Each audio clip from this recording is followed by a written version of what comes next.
నమస్కారం. Welcome to my channel. ఈ వీడియోలో ఏపీ ప్రభుత్వ ఉద్యోగ పెన్షనర్లకి 12వ పీఆర్సీ మరియు ఐఆర్ గురించిన తాజా సమాచారం అయితే తెలుసుకోబోతున్నాము. వీడియోనైతే ఎక్కడే గాని స్కిప్ చేయకుండా ఎండ్ వరకు చూడండి. అప్పుడే పూర్తి ఇన్ఫర్మేషన్ అర్థమవుతుంది.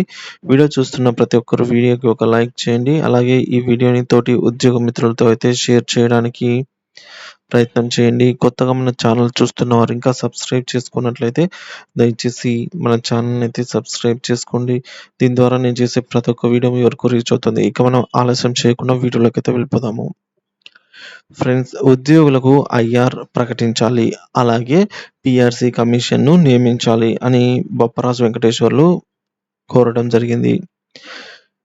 సార్వత్రిక ఎన్నికల్లో ఇచ్చిన హామీల మేరకు ఉద్యోగులందరికీ ఐఆర్‌ను ప్రకటించాలి అని ఏపీ జేఏసీ అమరావతి రాష్ట్ర చైర్మన్ బొప్పరాజు వెంకటేశ్వర్లు అయితే మేరకు డిమాండ్ చేశారు.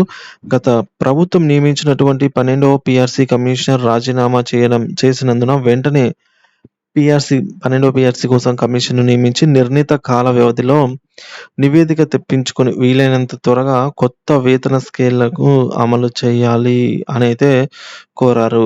సో, మనకు తెలిసిందే కొత్త వేతన స్కేల్స్ పీఆర్సీ గనుక అమలైనట్లయితే 50-60% అయితే మనకు బేసిక్‌లో ఇంక్రిమెంట్ ఉంటుంది. సో, ఈ విధంగా నిన్న జరిగినటువంటి ఏలూరు జిల్లాలోని AP JAC Amaravati, AP revenue service association రాష్ట్ర కార్యవర్గ సమావేశాలు గత వైసీపీ ప్రభుత్వం మాదిరిగా కాకుండా ప్రస్తుత కూటమి ప్రభుత్వం రాష్ట్ర సచివాలయాల్లో పనిచేస్తున్న ఉద్యోగులకు అడగకుండానే వారికి 8 అంశాలలో 5 రోజుల పని దినాలు, వసతి తదితర 8 సానుకూల నిర్ణయాలను ప్రకటించడం పైన అడగకుండానే గత ప్రభుత్వం మాదిరి కాకుండా కూటమి ప్రభుత్వం అడగకుండానే ఈ 8 అంశాల్లో అయితే నిర్ణయం తీసుకోవడంపై హర్షం వ్యక్తం చేశారు. అదే మాదిరిగా ఉద్యోగులకు రావాల్సినటువంటి ఐఆర్‌ను త్వరగా పీఆర్సీ ఆలస్యం అవుతున్న క్రమంలో ఐఆర్‌ను ఉద్యోగ పెన్షనర్స్ అయితే 35% ఐఆర్ అయితే భావిస్తున్నారండి. సో, ప్రభుత్వం నిర్ణయం అయితే తెలియాల్సి ఉంది.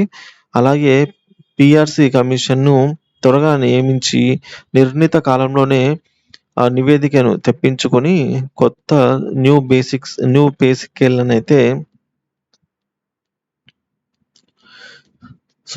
స్కేల్‌ను ఇంప్లిమెంట్ చేయాలి అని రాష్ట్ర ప్రభుత్వాన్ని కోరటం జరిగింది.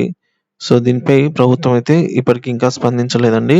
చూడాలి మరి 28వ తేదీన క్యాబినెట్ భేటీలో ఖచ్చితంగా ఈ అంశాలైతే ఉండి తీరాల్సిందే. ఎందుకంటే కూటమి ప్రభుత్వం అధికారంలోకి వచ్చి 3 నెలలు 3 నెలలు దగ్గర కావస్తోంది. 2 నెలలు కంప్లీట్ అయిపోయాయి. సో, కాబట్టి ఈ నేపథ్యంలో మూడో నెల ఇంకా కాలేదు. సో, 3 నెలలు కావస్తోంది కాబట్టి తప్పకుండా 28న జరగబోయే క్యాబినెట్ భేటీలో మనకైతే సానుకూల నిర్ణయాలు ఉంటాయనైతే ఆశిద్దాము. Thank you for watching this video.